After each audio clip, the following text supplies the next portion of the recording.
Well, welcome to another episode of Moms Wake Up and Win, where you will get the latest health tips, parenting, baby, anything that considers, come on, y'all, anything about family life and having fun with it. For those of you that don't know me, my name is Jackie, and I have been in the field of child development for over 36 years. And it has been a delight for me. I really have enjoyed doing my life passion. I can say that I'm one of the lucky ones that happens to have fell into what I was meant to do for many, many, many years. And so today we're going to talk about managing screen time.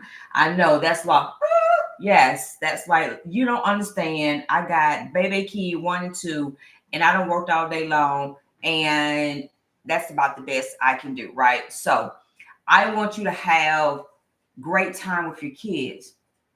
I remember when my kids were growing up, there was no screen time.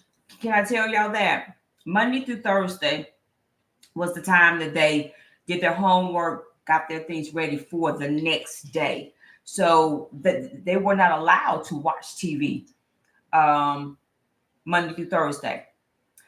Only Friday, Saturday, and Sunday were they allowed to watch television. But I know times have changed since then. Like my kids are much, much, much older. And I know today's parents have to work. They're doing multiple things. They're running businesses. We have single parents. We have grandparents. But we have our dynamics of family is now different in this time and age. So this can work for anybody. It doesn't matter if you're auntie, uncle, a grandparent, or parents, or same sex. It really doesn't matter what dynamics you have. So one thing that we can start doing is I noticed as a parent coach and as a newborn care specialist, I found out parents start very young, that they start doing screen time very young. It starts off as you may use your phone as for a sound machine. You may use it to play a little bit of lullaby, depending on where you are doing at the particular time. And it's so much easier sometimes just put your phone right there.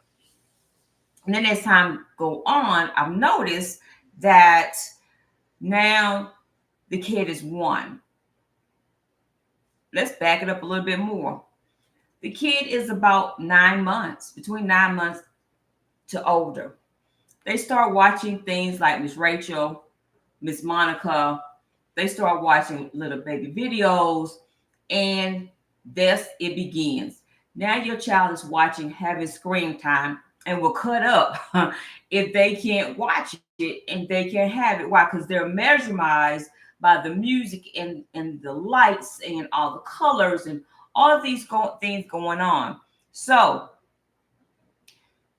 typically, the amount of minutes that they say is recommended, if your kids start watching TV by the age of 2, it's only 30 minutes. Only 30 minutes. But we understand that 30 minutes, if you are a working parent and you have to fix dinner and you're trying to navigate more than one child, 30 minutes may seem like it's just not long enough because you're just having to settle the kids when you come in from work. But can I tell you, it starts from the very beginning. I can actually tell you by working with kids for almost 36 years, it starts from the very beginning. If you set habits in the beginning, you don't have to set habits on the back end, and it's not going to be so much of a trouble. Can I just keep it real with you? And can I keep it honest with you? If you set the habits in the beginning, you don't have to come back on the back end and establish good habits if it's something you do in the beginning up front. Here's what I found out with a lot of parents. They do they do it backwards. They want to do it up front and then try to correct it on the back end. And now you have this 2-year-old that's throwing a tantrum because they can't have their cell phone, or they want to watch TV and they can't because the timing is not right, or when it's time to cut the TV off, they don't have a filter to say, okay, it's been 30 minutes now. It's time to go do something else. So in order for that not to happen, you need to start in the very beginning. Like start setting like, okay, I'm only going to do 30 minutes and that's it. And if you let a kid know we're only going to do 30 minutes of screen time, they will abide by that. And even if we all now have Alexa, you can put on a timer, it doesn't really matter, and say, I'm going to set the timer for 30 minutes. And once that timer is up, then you have to go play. I remember when kids used to go outside and play.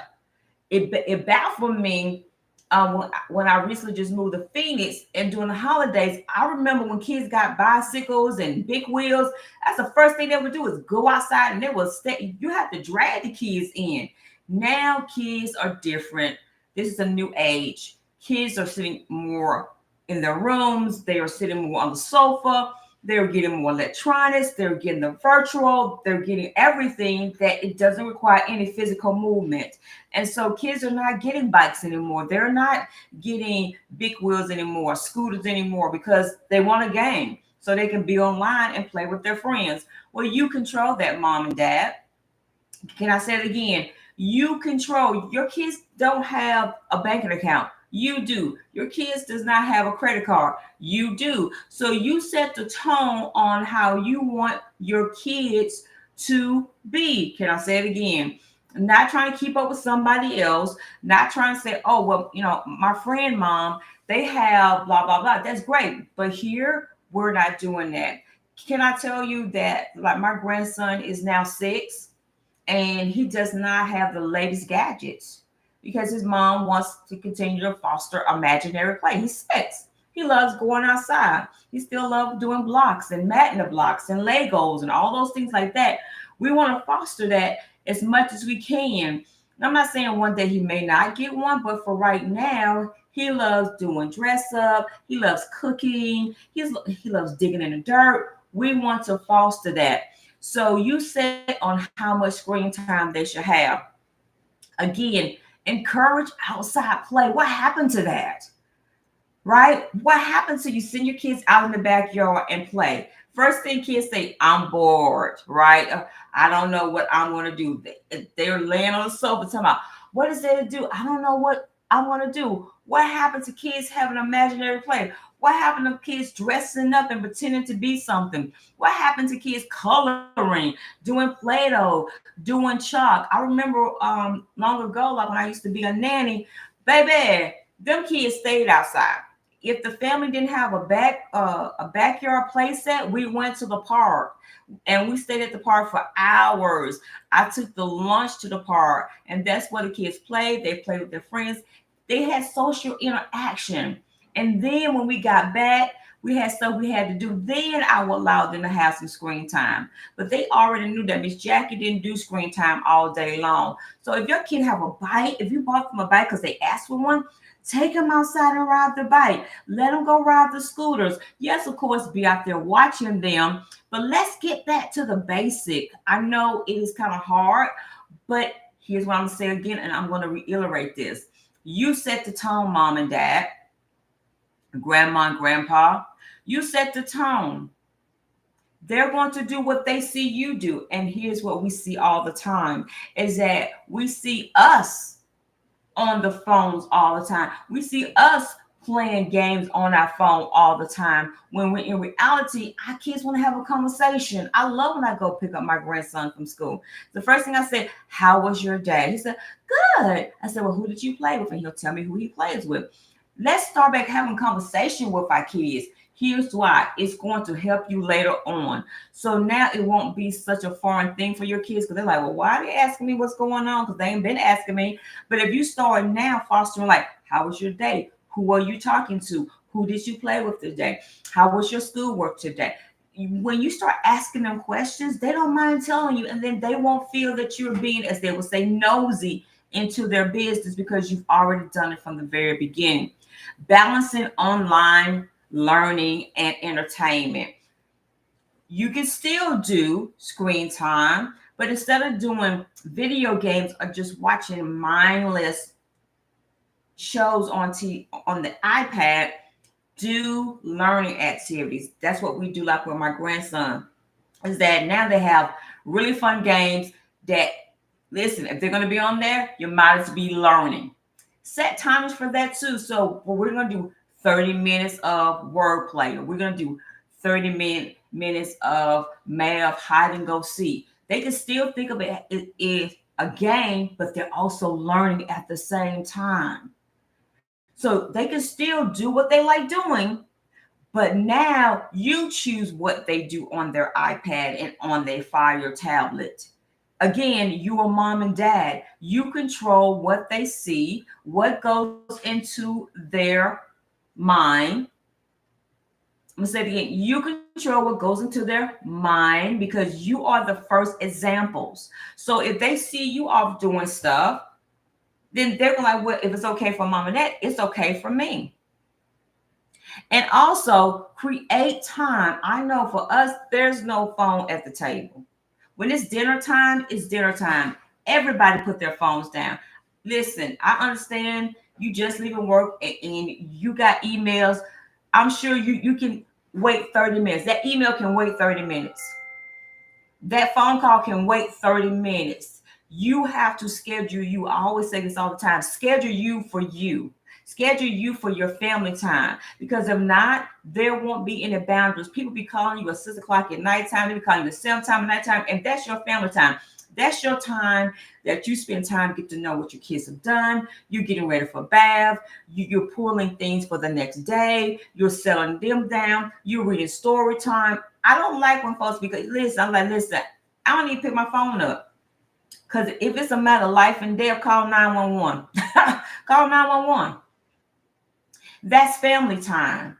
And you have to make it adamant to people. Do not call me after this certain time. I remember back in the day when bill collectors used to be calling you up at 10 o'clock, 11 o'clock. They can't do that anymore. But people will keep calling you if you don't set, like, put your phone on, do not disturb. This is family time. And then once you've done spending time with your family, then you call them back. And you'll realize when you call them back, they ain't really want nothing anyway. Or just call them back the next day. Promote mindful. And I'll say it again. Promote mindful tech. You control all of that. Nothing mindfully that, like I know sometimes if my daughter's not watching my grandson, he'll sit and watch a video of toilets. He likes like them flushing, putting stuff down the toilet, making it slow.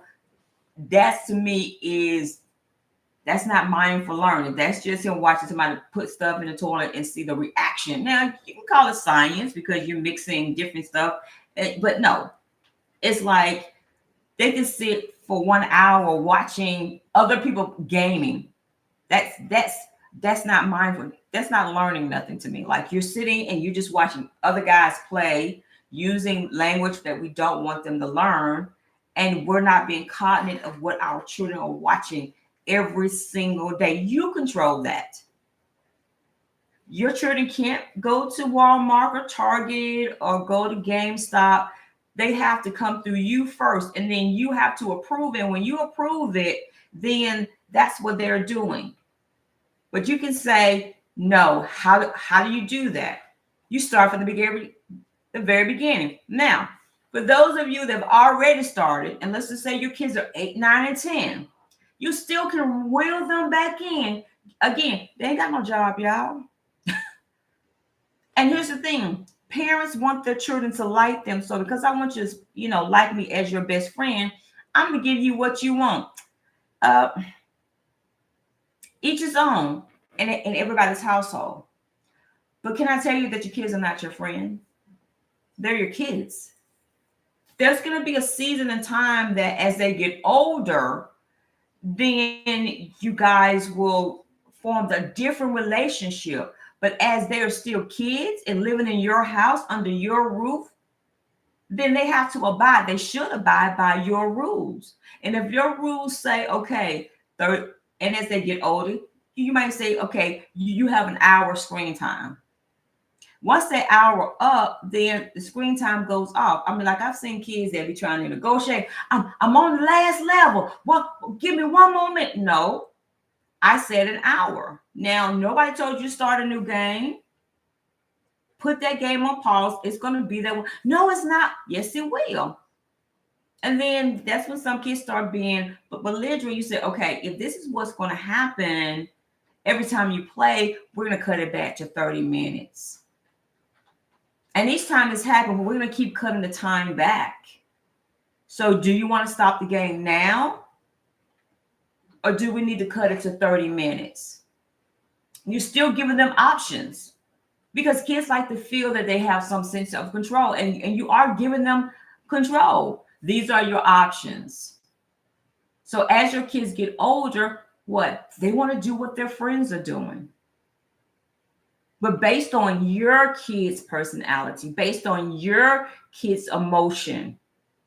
Some of your kids are not emotional enough to do some of the games that are being played right now and not take it to heart. Can I put that out there? There are certain games that Joshua would never get to play because I feel that it's too much already going on in the school system right now. I don't want to foster any extra, as I would say, that's going on.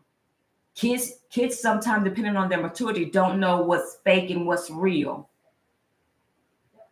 So that's based on a lot of things that are going on at the present time. But it starts with you as soon as you have a little one. Now they make so many different toys, a box. Kids these days, I can get a big box. And the kids will go in and out the box, in and out the box, closing the box, playing peekaboo. They don't really care about the toy that came in the box. They just have more fun in the box. If you foster that from the time that they start playing and crawling and keep going with that, they don't have to know about the latest technology yet until you get ready to introduce it. And then you introduce it the way that you want to. I've seen more parents getting pressured, not even by their kids, but by other moms and by social media and by family. Oh, let's talk about that as well. You control what your family give your kid. Your kid may say, oh, auntie, can you get me blah, blah, blah, blah? But if you already told auntie, that's not what we do in our house, auntie has to abide by your rules on what you want them to give your kid. And then you choose when you want to introduce video game, when you want to introduce virtual. That's your choice, not somebody else. Now, I'll thank you for buying that, but I'm going to hold on to that until I get ready to introduce that to them. And then I want to be the one to let them know what I want them to have that is not detrimental to their health. And some of their friends may already be doing. That's great. That's what their parents do at their house. But at your house, and you know your kid, I'm going to say it again, you know your kid. And you know if your kid is already at a 10, if your kid is already hyper, the last thing that you want to do is introduce something else that's going to make them even more hyper. If you know that you already have a hard time of getting them to come from the car to the house to put up their things, go have a bath, go eat some supper, you don't want to add any more agitation or any more disruption by now introducing something that is going to even hiding your nighttime routine.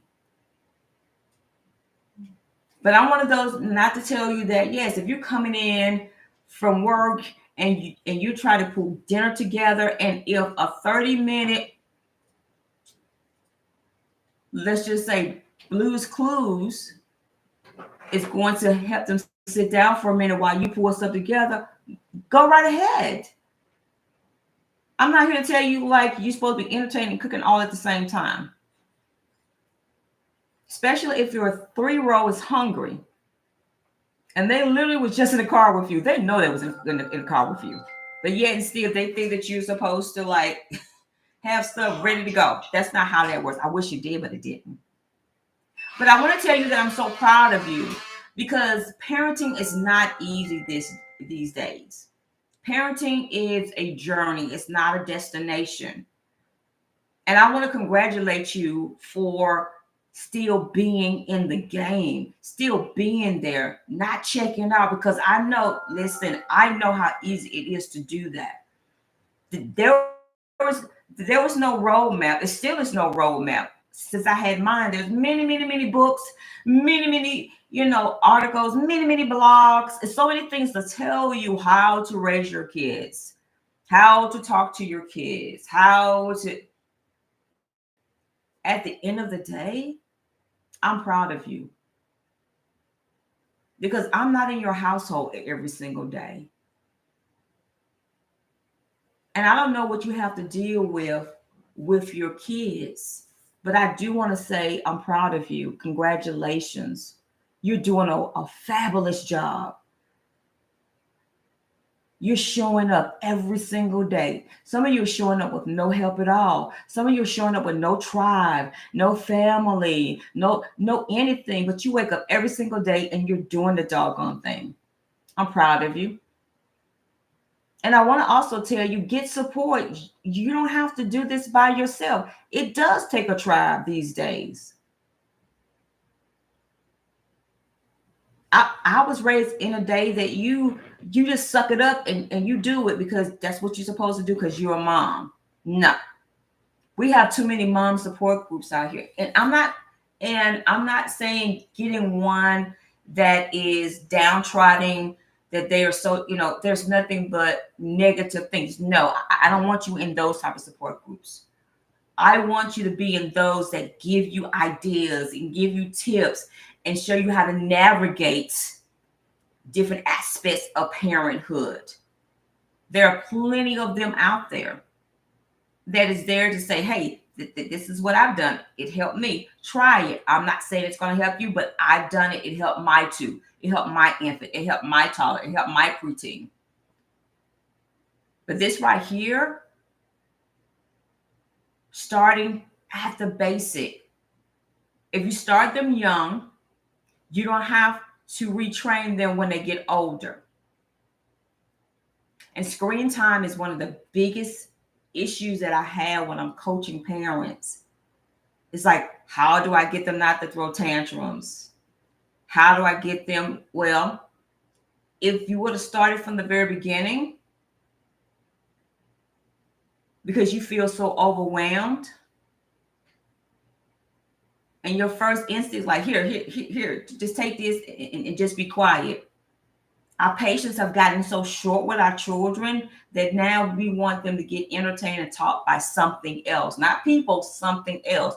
What is the something else? It's the TV, it's the tablet, and it's our cell phones. So we got to get back to basic. And I'm not saying it's going to happen overnight because we've been integrated now with technology and it just keeps getting more and more easier. And we have the access with it all the time. Literally, like we have access to it all the time. It never leaves our side, right? Like we feel like we're lost without it.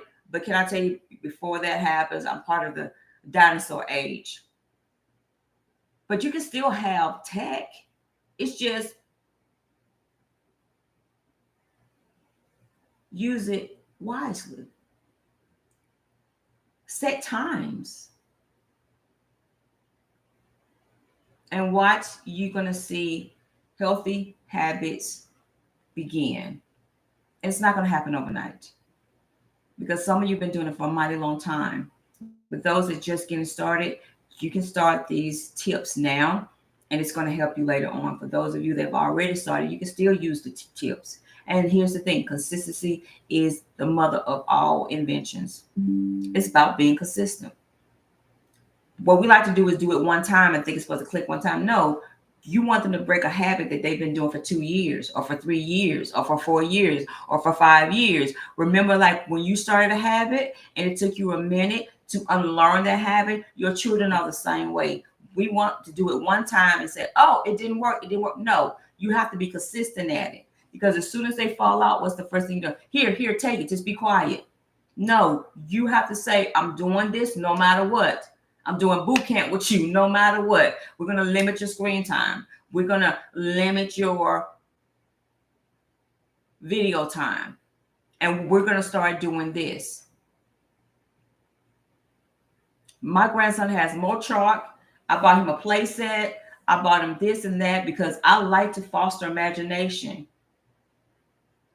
He very seldom, can I say, I can't remember last time he really actually watched TV. It's been months since he watched television because he has so much stuff upstairs that he can do. He doesn't even think about television now, which is great because now he can focus on his studies and now he can, focus on other stuff and not be so consumed by other things that is not, can I just say this too? That's not feeding him good information. I'm all about fostering good emotions, fostering good behaviors. And if there's nothing on the television or on a video that's fostering that, I really don't want him to be consuming that. So then what do? We read stories, we go for walks, we sing and we dance and we have him in different activities. So he has a busy lifetime schedule per se for him, but it's not sitting in front of the TV though. So that being said, congratulations. I'm proud of you. Do not beat up on yourself. You're doing this. Again, it is a journey and not a destination. Give a hug and a kiss and a smile today because the life that you change will be somebody else's, but the life that you change will be your own. Have an awesome, awesome, and amazing day.